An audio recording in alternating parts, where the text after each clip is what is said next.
redactar textos persuasivos. ChatGPT también nos puede ayudar a crear textos persuasivos. En este caso le estamos pidiendo que haga una carta dirigida a un presidente municipal en la cual se le haga constar de una fuga de agua que lleva más de 2 semanas sin ser atendida.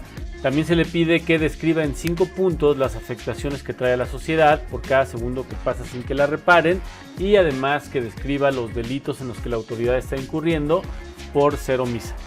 Como podemos darnos cuenta, hace exactamente la redacción de la carta como se le estamos pidiendo, describe los puntos de afectación y también nos está indicando cuáles son los delitos en los que la autoridad está incurriendo por ser omisa.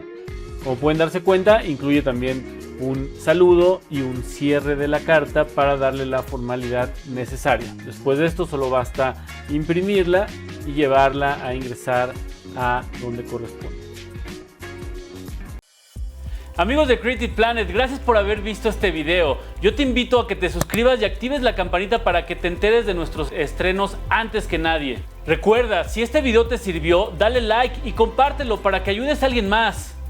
No te pierdas ninguno de los videos a continuación. Dale click, dale click.